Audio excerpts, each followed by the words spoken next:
태초부터 있는 생명의 말씀에 관하여는 우리가 들은 바요 눈으로 본 바요 자세히 보고 우리의 손으로 만진 바라. 이 생명이 나타내신 바 된지라.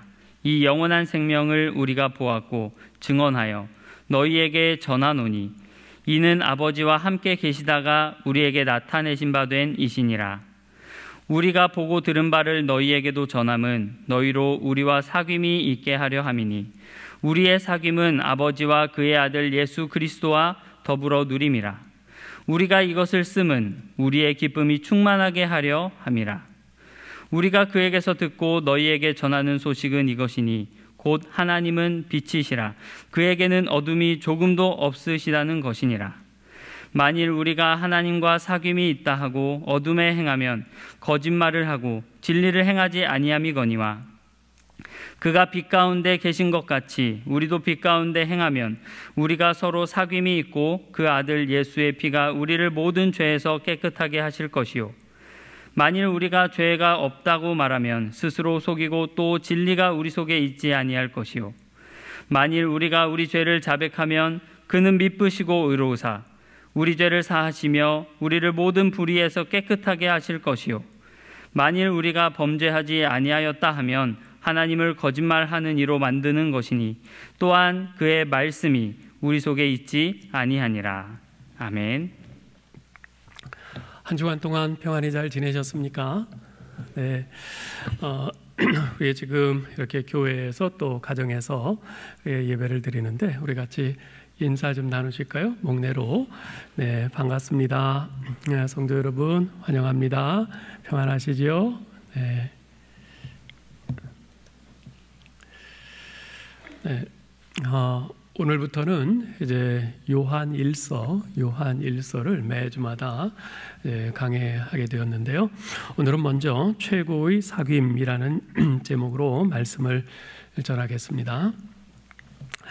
하버드 대학 사회학 교수들이 주도한 알라메디 카운티 스터디란 연구가 있는데요. 이 연구는 인간에게 있어서 관계가 얼마나 중요한 것인가 이것을 가장 심도 있게 연구한 프로젝트 중 하나로 꼽히고 있습니다. 인간에게 있어서 관계가 얼마나 중요한 것인가. 이 프로젝트는 9년 동안 무려 7,000명의 삶을 추적을 해서 연구한 건데요. 그 결과 가장 외로운 사람들의 사망률이 다른 사람들과 끈끈한 인간관계를 맺은 사람들보다 무려 3배나 사망률이 더 높다는 것으로 밝혀졌어요. 흡연, 잘못된 식습관, 비만, 알코올 중독 등 건강에 나쁜 습관을 가졌지만 다른 사람과 강한 사회적 유대 관계를 맺고 사는 사람이 술, 담배도 안 하고 소식을 하는 등 좋은 습관을 가졌지만 외로움에 떨며 지내는 사람보다 훨씬 오래 산다는 거죠. 즉 혼자서 몸에 좋은 산삼을 먹고 지내는 것보다 차라리 친구들과 함께 건강에는 별로 안 좋지만 삼겹살을 같이 먹고 지내는 것이 훨씬 낫다는 것이에요. 굳이 그런 연구 결과가 아니더라도 우리 인간이 함께 교제하면서 사는 것이 얼마나 중요한지 우리는 지금 잘 경험하고 있지 않습니까?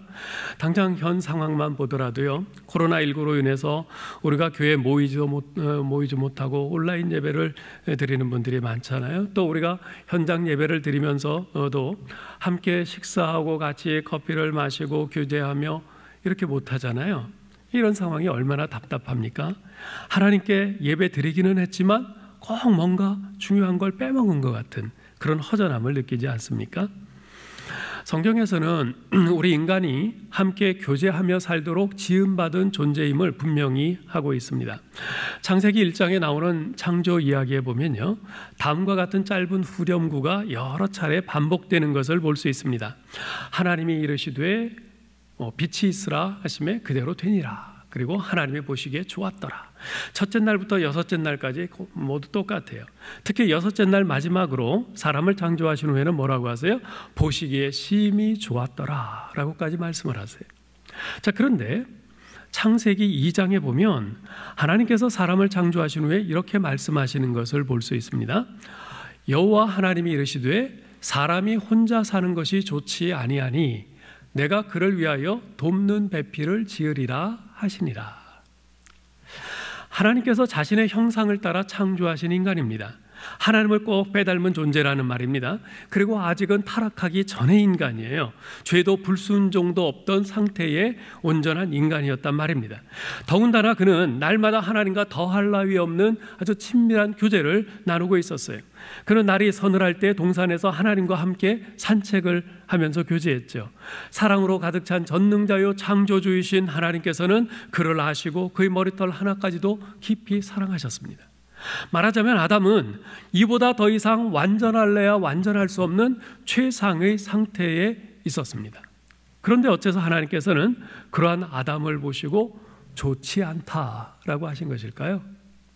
그것은 바로 아담이 함께 사귀고 교제할 수 있는 짝이 없기 때문이라고 하십니다. 프랑스의 유명한 그 철학자인 파스칼은 말하기를요, 모든 인간의 속에는 하나님 이외에 그 무엇으로도 채울 수 없는 영혼의 빈 공간이 존재한다고 했습니다. 맞는 말입니다. 그렇기 때문에 우리 인간은요, 하나님이 없으면 이 세상의 모든 것을 다 가져도 공허할 수밖에 없습니다. 자, 그런데 우리가 방금 살펴본 창세기 2장 말씀에 따르면 하나님께서는 우리 사람들 속에 채워지지 않으면 외롭고 좋지 않은 빈 공간이 있다고 말씀해요. 근데 그 공간은 사람을 넣어야 딱 들어맞습니다. 돈을 넣어도 안 맞아요. 성공, 그것으로 가득 채워도 안 맞아요. 바쁜 활동 또는 책, 지식, 그 무엇으로도 그 공간에는 맞지 않습니다. 심지어 하나님 자신도 그 공간에는 맞지 않습니다. 오직 나와 같은 사람이라는 존재만으로 채워질 수 있습니다. 그러하기에 에덴 동산에서 아담이 하나님과 그토록 친밀한 교제를 누리고 있었음에도 불구하고 하나님께서 사람이 혼자 사는 것이 좋지 않다 하시면서 그를 위해서 돕는 배필을 지어주신 거죠. 여기서 우리가 깨닫게 되는 중요한 사실이 하나 있습니다. 우리는 다른 사람과 관계를 맺고 교제하면서 살도록 지음받은 존재라는 것입니다. 결국 나 혼자 재미있고 풍족하게 누리면서 살도록 하기 위해서 이 땅에 태어난 것이 아니라는 말이죠. 우리 자신의 내면의 욕구를 가만 살펴보면요, 이것이 사실임을 더욱 분명히 알 수 있습니다. 모든 사람은 식욕, 수면욕, 성욕 같은 육체적인 욕구들을 가지고 있습니다. 또한 지식에 대한 욕구나 명예욕, 권력욕 같은 정신적인 욕구들도 가지고 있습니다. 그런데 그러한 욕구들에 못지않게, 아니 그 이상으로 강력한 욕구가 있는데 그것은 바로 어딘가에 소속되고 싶고 누구와 함께 있고 싶고 사랑하고 사랑받고 싶은 욕구입니다. 이것은 영혼의 욕구입니다. 하나님께서 우리 인간을 창조하실 때 그렇게 디자인하셨기 때문에 우리 안에 형성된 욕구죠. 그래서 다른 사람들로부터 동떨어져서 자기만 혼자 있게 될 때 우리는 왕따가 된 것 같은 매우 불안하고 기분 나쁜 감정을 느끼지 않습니까? 영혼의 욕구가 채워지지 않은 상태이기 때문입니다. 간혹 보면요, 모두들 3, 4, 5 모여서 함께 이야기 나누고 함께 식사 즐겁게 하는데 혼자서 따로 떨어져서 묵묵히 식사하고 있는 사람을 볼 때가 있어요. 그런 사람은 정말 대단한 사람이라는 생각이 듭니다. 보통 심지가 단단한 사람이 아니죠. 저만 해도 이렇게 혼자서 이렇게 밥 먹는 게 쉽지 않아요. 물론 아무도 없을 때는 혼자서 먹지만 다른 사람들은 다들 이렇게 모여서 둘씩 셋씩 모여서 이야기하면서 먹는데 나 혼자만 따로 떨어져서 혼자 먹게 되면 괜히 나만 이상한 사람 같고 좀 그런 기분을 느낀단 말이죠. 이처럼 우리는 사귐을 갖도록, 즉 서로 교제하며 살도록 지음받은 존재입니다. 그러나 사귐이라고 해서 모두가 같은 사귐은 아니죠. 차라리 사귀지 않은 것만 못한 사귐도 얼마든지 있습니다. 가슴 속에 아픔과 상처만 남기는 사귐입니다. 모두가 피하고 싶은 사귐이죠. 누구도 그런 사귐을 원하는 사람은 없을 겁니다. 이왕이면 내 삶을 더욱 풍요롭게 하고 행복하게 해줄 수 있는 그런 사귐을 원할 겁니다. 그래서 그런 바람 가운데 친구도 사귀고 결혼도 하는 것 아니겠습니까? 자, 그렇다면 과연 어떤 사귐이 우리의 인생을 진정으로 행복하고 풍요롭게 해줄 수 있는 최고의 사귐일까요? 오늘 본문 말씀에서 우리에게 두 가지를 말씀해 줍니다. 첫째는 하나님과 함께하는 사귐입니다. 하나님과 함께하는 사귐. 여러분, 사귐의 목적이 뭡니까? 사람마다 답변이 조금씩 다를 수는 있겠지만 사귐의 궁극적인 목적은 기쁨입니다. 슬프기 위해서 사귀는 사람은 없어요. 보는 이의 눈물샘을 자극하는 멜로 영화나 드라마를 보고 나면 가슴 시리도록 아픈 사랑이나 슬프도록 아름다운 사랑에 대한 막연한 동경 같은 것이 가슴에 밀려 들어올 때가 있습니다. 나도 저런 사랑을 한번 해봤으면 하는 거죠. 그러나 그것은 말 그대로 막연한 동경일 뿐이고 가슴 아프고자 연애하는 사람은 없습니다. 슬프고 싶어서 교제하고 사귀는 사람은 없습니다. 다들 기쁘고 즐겁고 싶어서 사귀고 교제하고 연애하고 사랑합니다. 그럼에도 불구하고 많은 사람들이 서로 사귀고 교제하고 연애하고 사랑하면서 가슴 아파하고 슬퍼하고 미워하고 그러다가 종국에는 헤어지고 맙니다. 기쁘고 싶어서 교제를 했는데 정반대의 결과가 나타난 거죠. 이것이 바로 우리가 발붙이고 살아가는 이 세상에서 흔히 볼 수 있는 사귐의 모습입니다. 자, 그러면 교회 안에서의 사귐은 어떻습니까? 교회 안에서의 교제는 항상 기쁨이 있습니까? 그렇지 않습니다. 나 교회에서 상처받았어. 난 누구누구 때문에 교회 나가기 싫어. 그러면서 교회를 떠나는 사람들도 적지 않습니다. 교회 안에서의 사귐에도 역시 슬픔과 아픔과 미움과 헤어짐이 있는 것을 종종 보게 됩니다. 교회라면 세상과는 달라야 될 텐데 어째서 이런 일이 생기는 것일까요? 그 이유는요, 사귐의 기초, 그 토대에 문제가 있기 때문입니다. 오늘 본문 3절 4절에서 사도 요한은 이렇게 말씀합니다. 같이 읽어볼까요? 우리가 보고 들은 바를 너희에게도 전함은 너희로 우리와 사귐이 있게 하려 함이니 우리의 사귐은 아버지와 그의 아들 예수 그리스도와 더불어 누림이라. 우리가 이것을 쓰면 우리의 기쁨이 충만하게 하려 함이라. 무슨 말입니까? 우리의 사귐이 기쁨이 충만한 사귐이 되려면 하나님 아버지와 그 아들 예수 그리스도와 함께하는 사귐이 그 기초가 되어야 한다는 말입니다. 하나님과의 사귐이 기초가 되지 않은 우리 인간들끼리의 사귐은 마치 무엇과 같으냐 하면 겉표면만 살짝 얼은 살얼음판 위를 두 사람이 손잡고 함께 걷는 것과도 같은 그런 사귐입니다. 언제든지 쉽게 깨질 수 있는 사귐이죠. 상담 전문가들은 이런 이야기를 합니다. 부부관계든 부모 자식 관계든 아니면 친구 관계든 문제가 생긴 그 관계를 잘 뜯어보면 그 속에는 반드시 자신이 준 것보다 못 받았다는 상실감 혹은 손해를 봤다는 손실감이 자리 잡고 있다는 거예요. 자신은 상대방에게 100% 온 정성을 다했는데 상대는 나에게 내가 쏟아부은 정성의 반은커녕 오히려 상처만 주었다는 겁니다. 그 결과 상대방에게 실망을 느끼고는 그렇게 정성을 쏟아봤자 아무 소용없어 그러면서 결론을 내립니다. 관계 유지를 위해서 애썼던 그 모든 시간과 노력에 대해서 허탈감을 느낍니다. 이것이 우리 인간의 자연스러운 모습이죠. 그러나 하나님과의 사귐이 기초가 되면 달라집니다. 왜냐하면 내가 상대방에게 해준 것이 기준이 되는 것이 아니라 하나님께서 내게 해주신 것, 즉 내가 하나님으로부터 받은 것이 기준이 되기 때문에 그렇습니다. 예를 들어서 상대방이 내 마음에 큰 상처를 주었다고 해보죠. 그럴 경우 열이면 열, 거의 관계는 깨지고 맙니다. 그런데 그 사람과 나와의 관계가 하나님과의 사귐을 기초로 한 것이라면 그 관계는 그런 상처가 생겼을 때 그렇다고 해서 쉽게 깨지지 않습니다. 왜냐하면요, 우리가 주기도문에 보면 이런 내용이 있지 않습니까? 우리가 우리에게 죄 지은 자를 사하여 준 것 같이 우리 죄를 용서하여 주옵소서. 이것은요, 우리에게 죄 지은 사람을 내가 용서해 준 것이 조건이 되어서 하나님께서 우리 죄를 용서해 주신다는 뜻이 아닙니다. 이 기도는 하나님, 우리의 죄를 용서해 주옵소서. 그러면 하나님 아버지의 용서를 경험한 자녀로서 이제 나도 아버지 하나님을 닮아 용서의 삶을 살겠습니다 라는 다짐의 기도인 것입니다. 즉 하나님께서 내게 해주신 것, 내가 하나님으로부터 받은 그 용서가 기준이 되어 내게 잘못한 다른 사람의 죄를 용서해 주는 삶을 살게 되는 것입니다. 그 사람이 내게 잘못했다고 해서, 내가 상처받았다고 해서 그걸로 관계가 끝나지 않는 것이죠. 그렇기 때문에 우리가 교회에서 교우들 간의 관계가 서로 더 풍성해지고 견고해지려면요, 우리가 주님과의 사귐에 더 열심을 내야 합니다. 그렇지 않고 주님과의 사귐은 등한시한 채 우리끼리의 교제에만 열을 내면 그것은 교회가 아니라 그저 사람들끼리의 사교 모임으로 전락할 수밖에 없습니다.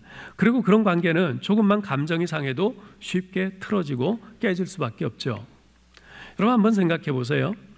우리가 교회에 모여서 이런저런 이야기를 나누면서 교제를 하는데, 우리가 나누는 이야기와 교제가 쇼핑 얘기, 드라마 얘기, 정치 얘기, 사업 얘기, 주식 얘기, 이런 세상 돌아가는 이야기만 열심히 하다가 헤어진다면,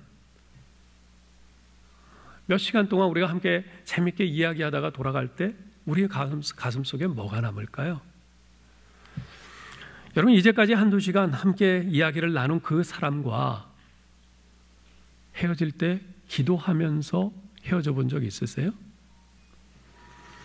그래도 마음속에 있는 자신의 고민을 나누고 생활 속에서 경험한 하나님의 은혜를 나누고, 또한 이런저런 문제로 힘들어하고 있는 사람을 말씀으로 위로해주고 격려하고 기도해줄 때, 그랬을 때 집으로 돌아가면서도 뭔가 가슴 속에 충만한 느낌이 있지 않겠습니까?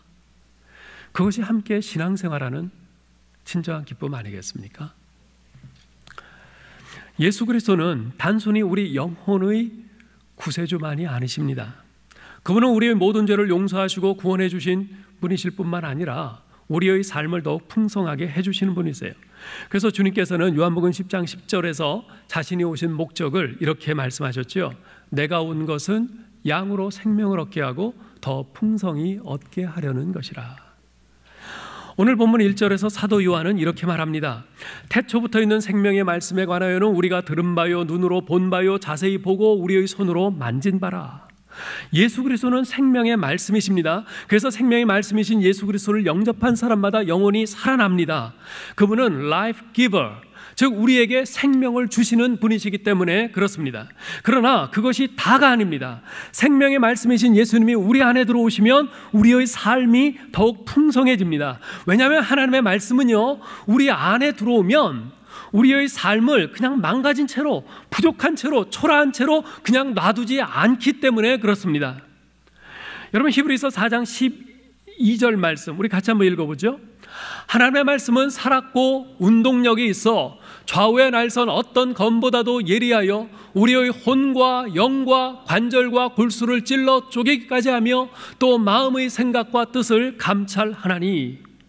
무슨 말씀입니까? 하나님의 말씀은 우리 안에 들어와서 그냥 가만히 쥐죽은 듯이 그냥 있지 않는다는 말씀이에요. 하나님의 말씀은 우리 안에 들어오면 자꾸만 우리를 들쑤십니다. 우리의 영혼을 들쑤시고요, 우리의 마음과 생각과 뜻을 들쑤십니다. 그래서 우리가 허접한 모습으로 남아있지 않고 더 나은 모습, 더 온전한 모습을 향해서 나아가도록 우리를 이끕니다. 자, 그런데 사도 요한은요, 4개의 동사를 사용해서 자신이 생명의 말씀이신 예수 그리스도를 어떻게 체험했는지를 우리에게 말해줍니다. 그 4개의 동사가 뭡니까? 들은 바, 우리가 들은 바요, 눈으로 본 바요, 자세히 보고 우리의 손으로 만진 바라. 듣고 보고 자세히 보고 손으로 만졌다. 이 4개의 동사를 사용하고 있어요. 근데 이 4개의 동사는요, 둘씩 짝지어집니다. 먼저 귀로 듣고 눈으로 보았다는 건데요, 이 동사들은 피동적인 동작을 나타내는 동사입니다. 즉 자기가 가만히 있는데 생명의 말씀이신 예수님이 자기 눈앞에 이렇게 다가와서 자기 눈에 보였다는 것이에요. 그 생명의 말씀이 자기 귀에 들리고 자기 고막을 때려서 자기가 듣게 됐다는 것이에요.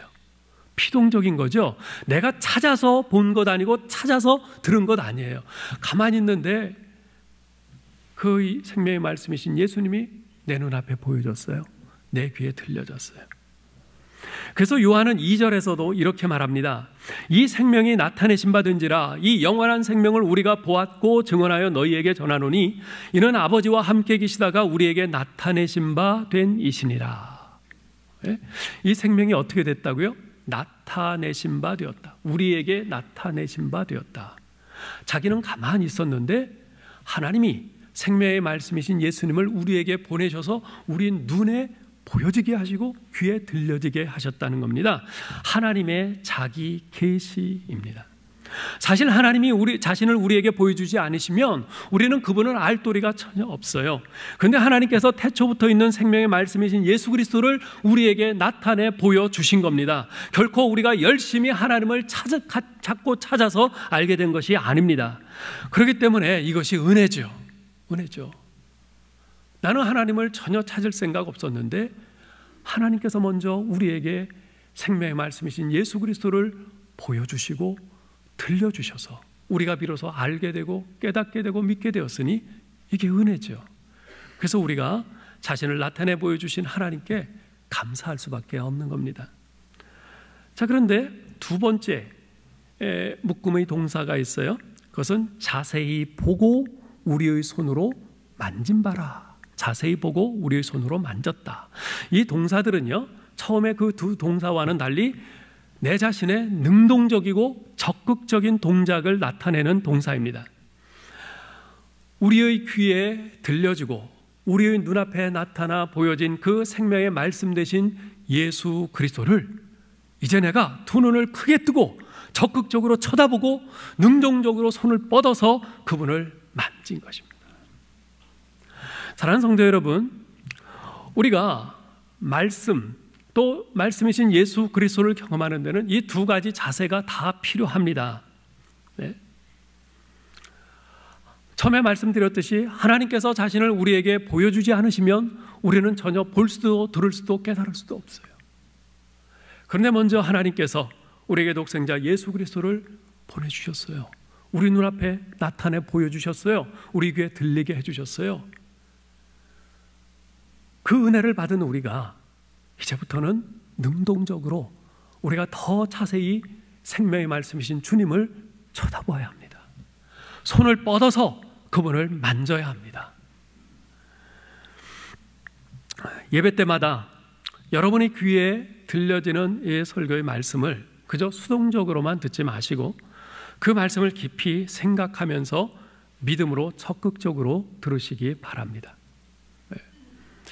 사도행전 17장 11절에 나오는 베레아 사람들처럼 말입니다. 거기에 보면 이런 말씀을 해요.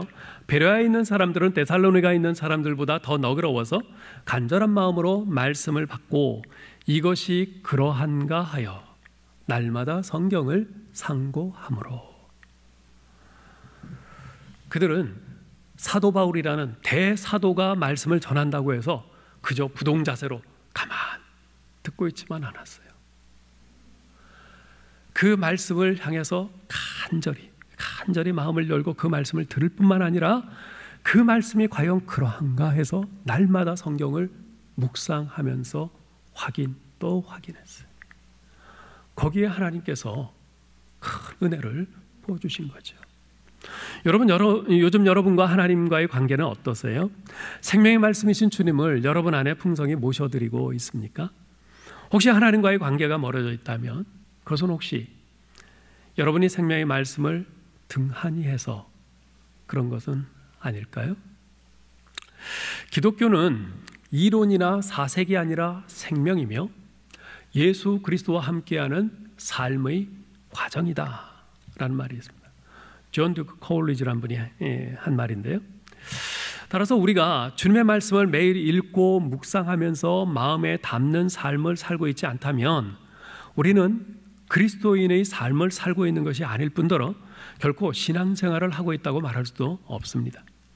왜냐하면 신앙생활이란 하나님께서 내게 뭐라고 말씀하시나 잘 듣고 따라가는 것인데 하나님의 말씀에 내가 전혀 귀를 기울이고 있지 않다면 아무리 내가 교회를 수십 번 왔다 갔다 해도 그것은 자기 생활이지 신앙생활이 아닌 것입니다. 사랑하는 성도 여러분, 생명의 말씀을 더 사랑해서 날마다 가까이 하시기 바랍니다.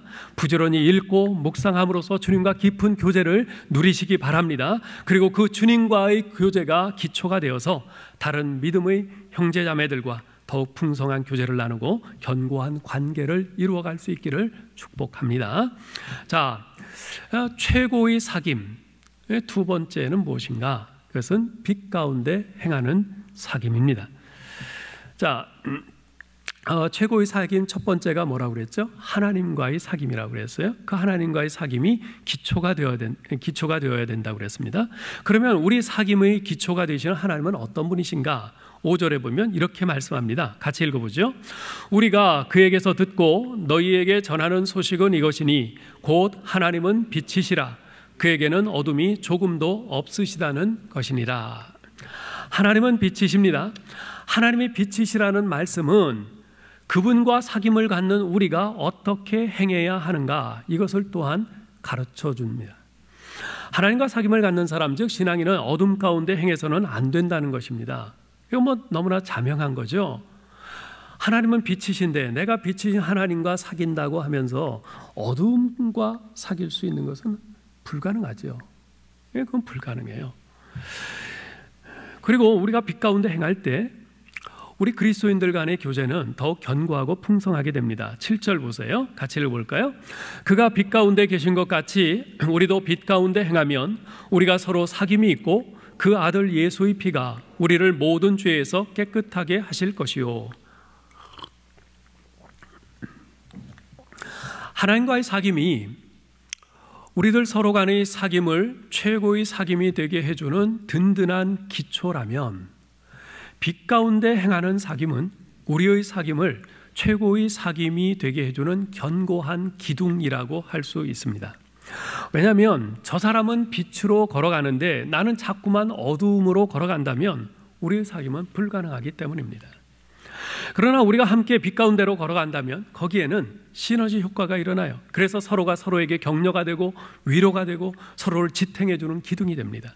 그래서 함께 믿음의 길을 걸어가는 동료가 그렇게 중요한 거죠. 여러분, 시편 122편 1절에 보면 다윗이 이런 고백을 합니다. 사람이 내게 말하기를 여호와의 집에 올라가자 할 때에 내가 기뻐하였도다. 시편 122편은 성전에 올라가는 노래라는 표제가 붙어있는 시편입니다. 모든 이스라엘 성인 남자들은 1년에 3번 유월절, 오순절, 초막절에 성전으로 나아가서 하나님께 제물을 드리고 경배해야 합니다. 그런데 성전이 있는 곳까지 가는 길이 결코 만만치 않아요. 성전이 있는 곳 가까이에 사는 사람들은 뭐 별 문제가 없지만 멀리 사는 사람들 많거든요. 그 옛날에 뭐 무슨 버스를 타고 가겠습니까? 비행기를 타고 가겠어요? 그저 터벅터벅 걸어서 가야 되는데, 아시다시피 그 이스라엘 땅은 그 지형이 굉장히 척박합니다. 광야와 산지 지형이 많아요. 거리도 멀고 길도 험합니다. 사나운 들짐승과 강도 위험도 있어요. 혼자서 그 멀고 위험한 길을 갈 생각을 하면 가슴이 막막합니다. 두려워져요. 불안하기도 하죠. 그런데 그때 누군가 외치는 소리가 들려옵니다. 우리 함께 여호와의 집에 올라갑시다. 그 말이 들려올 때, 그 말을 들었을 때 얼마나 기뻤겠어요. 예루살렘에 있는 그 성소를 찾아가는 그 발걸음이 얼마나 힘이 넘쳤겠어요. 우리도 그럴 때가 있지 않습니까? 요즘 같은 코로나19 상황이야 경우가 다릅니다만 평소에 어때요? 주일날 대체로 올해는 별 갈등 없이 교회 옵니다. 주일이네, 교회 가야지. 뭐 별 문제 없이 교회 와요. 하지만 뭐 무슨 특별 새벽기도회다, 무슨 부흥회다, 뭐 이런 특별 집회 때는 어떻습니까? 모르긴 몰라도 혼자서 오려고 하면 참석하기가 쉽지 않습니다. 직장에서 늦게까지 일하고 피곤한 몸으로 집에 와서 다음 날 출근하기 전까지 잠자리에 몸을 누인 그 시간만큼 마음 편한 시간이 없는데, 새벽에 일찍 일어나서 잠도 몇 시간 덜 자고 특별 새벽 기도에 간다고 하는 것은 가고 싶은 마음은 있어도 결코 쉽지가 않습니다. 그런데 누군가가 전화를 해와요. 집사님, 우리 교회에서 내일부터 특별 새벽 기도 있는데 우리 같이 갑시다. 그렇게 상기된 목소리로 막 격려를 하면 나도 가볼까? 이런 마음이 생기죠. 그런데 한술 더 떠서 내가 내일 아침에 집사님 앞으로 차 가지고 데리러 갈게요. 같이 가요. 그러고 적극적으로 나서면 어때요? 그래, 가야지. 이런 마음이 생긴단 말이에요. 이처럼 참 누군가가 정말 나의 신앙을 이렇게 격려하고 또 빛으로 인도하는 이런 사람, 이런 형제자매가 있어서 그런 형제자매와의 사귐이 있다면 이게 얼마나 내게 복이 되는지 모릅니다. 우리의 사귐이 진정 복된 사귐이 되려면 우리들 각자가 이처럼 빛 가운데로 행하는 것이 중요해요. 왜냐하면 우리가 빛이 아닌 어두움 가운데로 행하면 하나님과의 관계는 물론이고 동료 믿음의 형제자매들과의 관계도 무너질 수밖에 없기 때문에 그렇습니다. 여러분, 믿음은요 필연적으로 거룩한 삶을 수반합니다. 하나님과 죄는 함께 할 수가 없어요. 거룩하신 하나님은 죄를 용납할 수 없기 때문에 그렇습니다.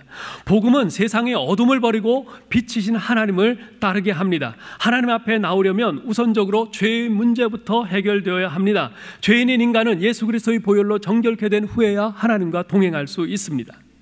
사도 요한은 우리가 하나님과 사귐이 있다고 하면서 어둠 가운데 행하는 사람은 거짓말하는 것이라고 단호히 말합니다. 6절 보세요. 만일 우리가 하나님과 사귐이 있다 하고 어둠에 행하면 거짓말을 하고 진리를 행치 아니함이거니와. 만일 하나님을 믿는다고 하면서도 계속해서 세상적인 사고방식과 가치관과 타락한 문화에 젖어서 그렇게 계속 살아가고 있다면 그는 거짓말을 하는 것이라는 말이에요. 미국은요 성적으로 굉장히 개방된 나라입니다. 그래서 정말 낯뜨거운 포르노 잡지 같은 것들이 뭐 일반 서점이나 길거리 가판대에 널려 있어요. 다 팔아요. 미국에 그 허슬러라는 포르노 잡지가 있는데요. 오래전에 그 잡지의 발행인인 레리 플린트라는 사람이 어느 날 깜짝 선언을 합니다. 나는 이제 예수 그리스도를 믿고 거듭났다. 이런 깜짝 선언을 했어요. 당시 그의 깜짝 고백에 많은 크리스찬들이 미심쩍어 하면서도 환호를 했죠. 드디어 저 죄악 속에 살던 그 레리 플린트가 이제 예수님 믿고 구원받았구나. 저 사람이 이제 생명의 길로 들어섰구나. 어둠에서 벗어났구나. 그렇게 환호했어요. 그런데 얼마 지나지 않아서 빌리 그레이엄 목사님이 그 레리 플린트의 고백을 신뢰할 수 없다고 선포했어요. 그 이유는 그가 예수 그리스도를 믿고 거듭났다고 고백한 이후에도 여전히 그 허슬러라는 포르노 잡지를 계속 발행하고 있었기 때문에. 그리고 실제로 그의 고백은 기독교인들을 조롱하기 위한 거짓이었다라고 나중에 그가 직접 밝히기도 했어요. 여러분, 진실로 예수 그리스도의 십자가의 보혈을 믿는 사람은 숨은 죄를 철저히 자백하고 돌이키지 않을 수 없습니다. 하루아침에 변하지는 못하지만 빛 대신 하나님을 아버지로 모시고 있다면 우리는 계속 어두움에 머물러 있을 수는 없습니다. 죄에서 완전히 떠날 수는 없어도 죄와 싸우고 죄를 제어할 수 있는 성품으로 변화되어 갑니다. 우리 그리스도인은요 어떤 존재냐면 죄와 치열하게 싸우면서 성화의 길을 걸어가는 사람입니다. 근데 문제는 우리가 자주 넘어진다는 사실입니다. 마음에는 원이로되 육신이 약하도다라고 지적하신 주님의 말씀처럼 우리의 마음속에는 빛 가운데로 올곧게 행하고자 하는 그런 간절한 소원이 있지만 내 속에 자리 잡고 있는 탐욕과 외부에서 오는 그 유혹 등에 자주 넘어지고 어두움 가운데 행하곤 하는 거죠. 그로 인해서 하나님의 관계는 물론이고 다른 믿음의 지체들과의 관계도 수시로 무너지곤 하지 않습니까? 자, 그렇다면 이러한 우리가 다시 빛 가운데로 행하기 위해서는 어떻게 해야 할까요? 그것은 자신이 죄인임을 인정하고 자백함으로써 가능합니다. 8절 9절을 읽어보겠습니다. 만일 우리가 죄가 없다고 말하면 스스로 속이고 또 진리가 우리 속에 있지 아니할 것이요 만일 우리가 우리 죄를 자백하면 그는 미쁘시고 의로우사 우리 죄를 사하시며 우리를 모든 불의에서 깨끗하게 하실 것이요. 회개해야 한다는 것입니다. 하나님의 빛에 비추어서 오직 자신이 죄인임을 고백하는 자만이 예수 그리스도의 보혈의 은총으로 죄사함을 받습니다. 여러분, 회개는 우리가 죄의 용서함을 받는 길일 뿐만 아니라 죄를 미워하고 죄와 싸우는 길이기도 합니다. 그렇게 할 때 무너졌던 하나님과의 관계가 회복되는 것은 물론 동료 그리스도인들과의 사귐도 더욱 깊어지게 될 것입니다. 종종 보면요, 회개에 대해서 냉소적인 반응을 보이는 사람들이 있습니다. 우리 그리스도인들이 죄짓고 회개하고 죄짓고 또 교회 가서 회개하고 하는 그 모습에 대해서 회개가 오히려 그리스도인들로 하여금 죄를 짓도록 조장한다고 비아냥거립니다. 정말 그렇습니까? 여러분 그렇게 생각하세요? 여러분들은 회개할 때 이제 죄를 회개했으니까 다시 마음 놓고 죄를 지어야지 그러십니까? 그렇지 않잖아요. 회개할 때마다 내가 지은 죄가 얼마나 내 마음을 아프게 합니까? 그 회개할 때마다 그 죄가 생각이 나면서 낯이 뜨거워지고 붉어지면서 얼마나 후회를 합니까? 그래서 회개할 때 눈물이 나고 통곡이 터져 나오는 것 아니겠어요? 그리고 회개하면서 내가 다시는 이런 죄를 짓지 아니하리라 결심하면서 아주 입술을 깨물지 않습니까? 절대로 회개가 죄를 마음껏 짓도록 허용하거나 조장하는 것이 아닙니다. 참된 신자는요, 회개를 하면 할수록 죄를 더 미워하고 더 거룩하게 살고자 하는 열망을 갖게 되고 실제로 거룩하게 살려고 애를 씁니다. 우리 신자는 회개하는 만큼 거룩해지는 것입니다. 여러분은 주님 앞에 엎드려 날마다 통렬히 회개하고 있습니까? 그런 회개가 없다면 그것은 둘 중에 하나일 거예요. 여러분에게 정말 회개할 죄가 없거나 아니면 그만큼 죄에 무감각하거나 둘 중에 하나일 겁니다. 빛이신 하나님 앞에 가까이 나아갈수록 내 자신이 얼마나 어두움 가운데 있는지 밝히 깨닫게 됩니다. 이 정도면 됐지 하며 자만하지 말고 말씀의 빛에 내 자신을 날마다 구체적으로 비추어 보아야 합니다. 빛이신 하나님 앞에서 버려야 할 죄된 습관이 여러분에게 없습니까? 여러분은 자신의 마음을 살피며 회개하는 시간을 언제 어떻게 갖고 있습니까? 이제 말씀을 맺겠습니다. 사도 바울은 디모데후서 2장 22절에서 이렇게 권면합니다. 또한 너는 청년의 정욕을 피하고 주를 깨끗한 마음으로 부르는 자들과 함께 의와 믿음과 사랑과 화평을 따르라. 무엇을 피하라고요? 청년의 정욕을 피하라. 이 말을 달리 말하면 정욕에 사로잡혀 사는 그런 사람들을 피하라 라는 말이기도 합니다. 누구를 가까이 하라고요? 주를 깨끗한 마음으로 부르는 사람들, 의와 믿음과 사랑과 화평을 따르는 사람들, 그런 사람들과 가까이 하라. 근묵자흑이란 한자어가 있습니다. 먹을 가까이 하면 아무리 조심해도 그 먹의 검은 것이 옷에 묻기 마련입니다. 여러분은 누구와 가까이 하고 있습니까? 여러분은 누구와의 사귐을 즐거워하고 있습니까? 여러분은 주를 깨끗한 마음으로 부르는 사람들과 함께 하고 있습니까? 사도 요한은 오늘 본문 3절 4절에서 이렇게 말합니다. 우리 다시 한번 읽어보죠. 우리가 보고 들은 바를 너희에게도 전함은 너희로 우리와 사귐이 있게 하려 함이니 우리의 사귐은 아버지와 그의 아들 예수 그리스도와 더불어 누림이라. 우리가 이것을 쓰면 우리의 기쁨이 충만하게 하려 함이라. 사도 요한이 요한일서를 써서 우리에게 전해주는 목적에 대해서 말씀해주고 있습니다. 그 목적이 뭡니까? 두 가지인데요. 첫째는 이 요한일서를 통해서 사도 요한을 비롯한 초대교회의 그 정말 생명까지도 아끼지 않고 우리 주님을 믿음으로 붙잡고 따랐던 그 믿음의 선진들과의 사귐을 가지라는 것이에요. 그리고 그것을 통해서 무엇보다도 그 기초가 되는 하나님 아버지와 그 아들 예수 그리스도와의 사귐으로 들어가라는 것입니다.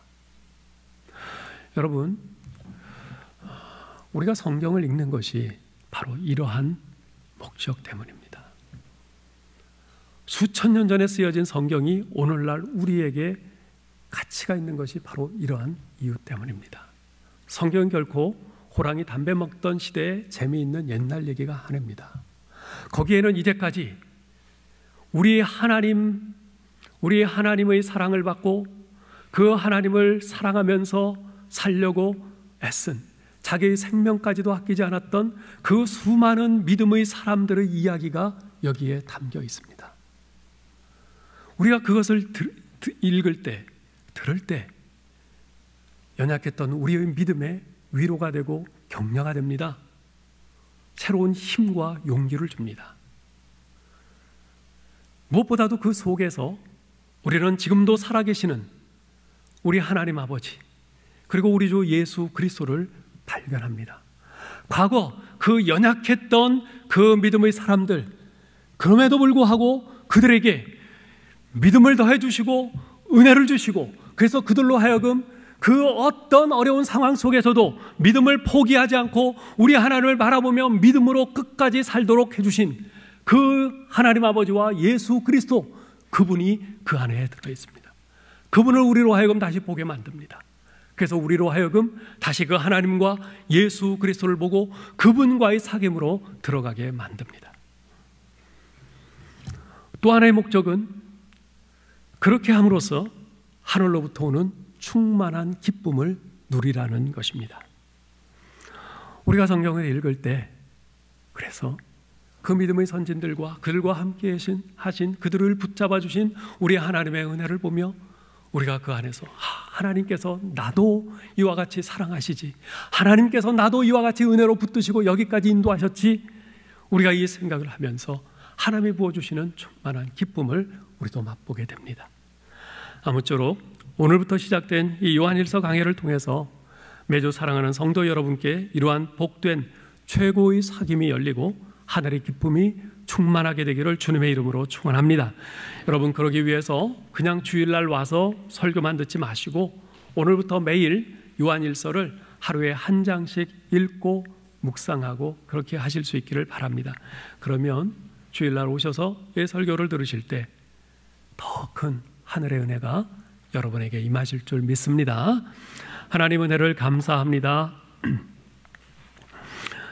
하나님, 오늘부터 우리가 요한일서 말씀을 또 묵상하며 살펴보게 되는데, 이 요한일서 말씀을 통해서 우리 앞서 살아계신 우리 하나님과 우리 주 예수 그리스도를 경험했던 그 믿음의 선진들과 사귐이 있게 하시고, 무엇보다도 정말 그들을 이제까지 은혜와 사랑으로 붙드셔서 믿음의 길을 올곧게 가게 하셨던 살아계신 우리 하나님, 살아계신 우리 주 예수 그리스도와의 사귐이 우리 가운데 있도록 허락하심을 감사합니다.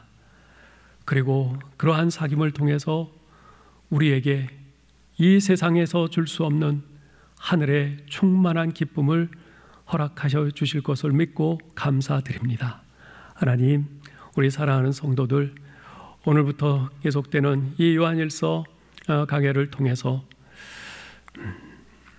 우리의 하나님의 어떠하심을 더욱 충만히 깨닫게 되고 붙잡게 되고 믿음으로 고백하며 주님을 더 사랑하게 되는 우리 성도들 될 수 있기를 간절히 원합니다. 아버지 하나님, 그러기 위해서 우리가 날마다 이 말씀을 계속 읽고 또 읽고 묵상하는 가운데 성령님의 조명하심으로 이 말씀 속에 담긴 진리를 더 풍성히 깨닫게 되고 하나님과 더 깊은 최고의 사귐이 있게 될 뿐만 아니라 이것을 토대로 하여 우리 성도들과의 더욱더 행복하고 풍요로운 사귐으로 나아갈 수 있도록 도와주시옵소서. 우리 주 예수 그리스도의 이름으로 기도하옵나이다. 아멘.